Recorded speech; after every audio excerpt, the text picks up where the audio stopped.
The Midnight Hauntings.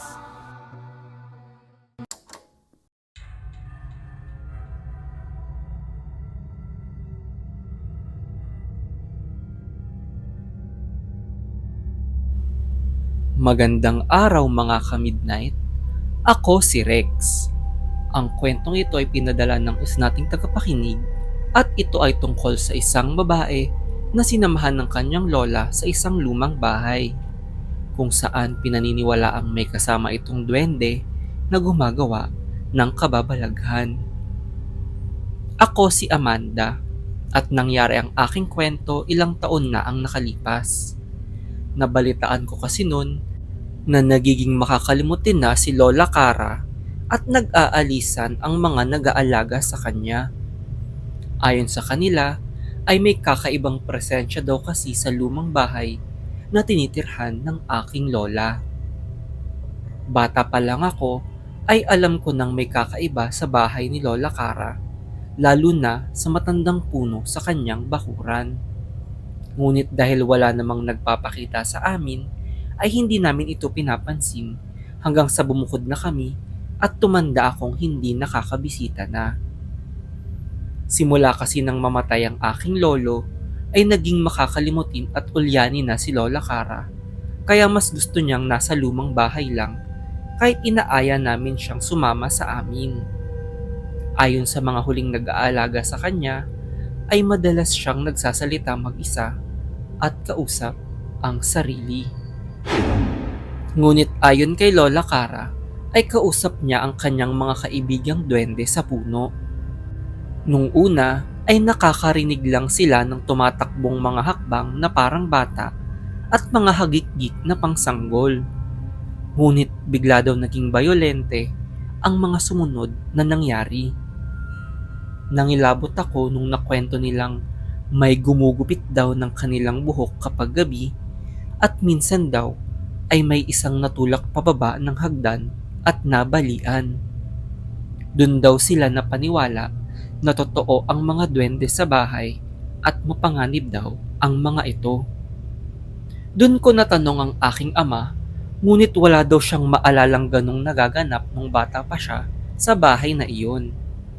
Doon ako naghinala na baka hindi naman totoo ang kwento tungkol sa duwende at may ibang dahilan sa kababalaghan sa bahay ni Lola Cara. Nung unang araw ng aking pagbisita kay Lola Cara, ay napansin kong malinis ang bahay na tila kaaalis lang ng mga nag-aalaga sa kanya. Ngunit nang tanungin ko naman si Lola Cara, ay ang mga mumunting kaibigan daw niya ang tumulong sa kanya panatilihing malinis ang bahay. Naisip kong kung totoo man ang mga duwende, bakit sila nananakit ng mga kasambahay at si Lola Cara lang ang tinutulungan nila.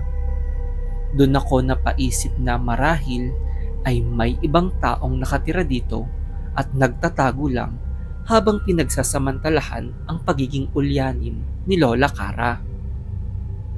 Inalalayan ko muna si Lola Cara buong gabi habang alerto sa mga kaluskos sa bahay dahil pasimple kong hinahanap ang nanghihimasok sa kanyang bahay.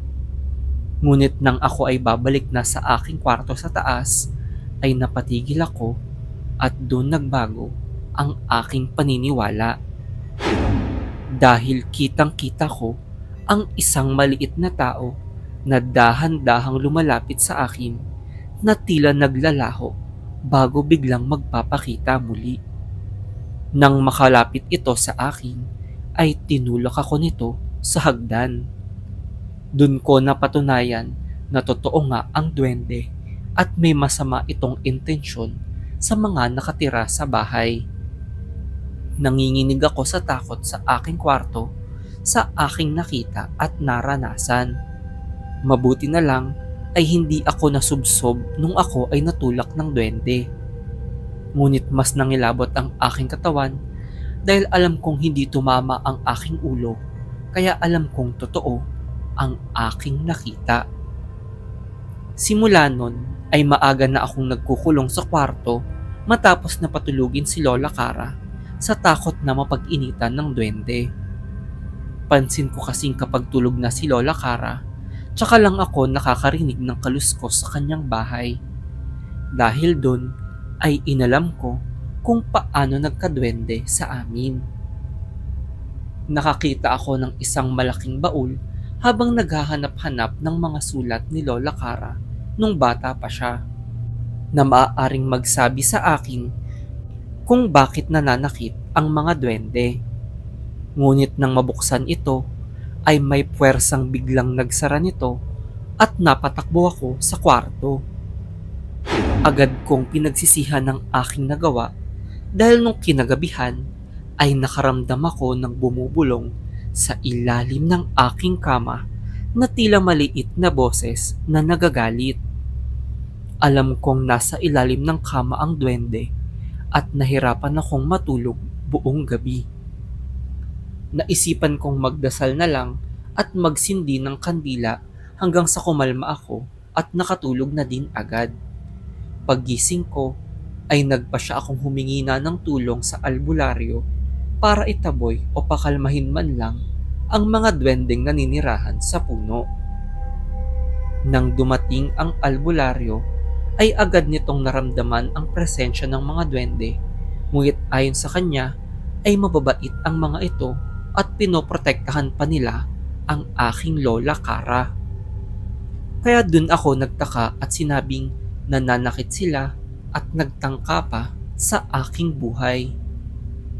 Ayon sa albularyo ay matulungin at mahilig makipagkaibigan ang mga duwende, lalo na't matagal na silang nakatira sa bahay ni Lola Cara. Malamang daw ay may ibang engkanto ang bumabagabag sa aming bahay na katulad ng anyo ng mga duwende. May mga engkanto daw kasing mapanakit at nanggagaya ng itsura ng iba at ang mga ito daw ay naghahasik ng kapahamakan sa mga tao.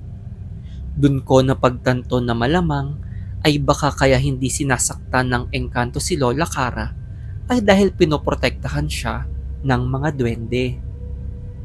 Dun ko nabalikan ang lumang baul at naisip na baka doon galing ang masasamang engkanto at agad na dinala doon ang albularyo.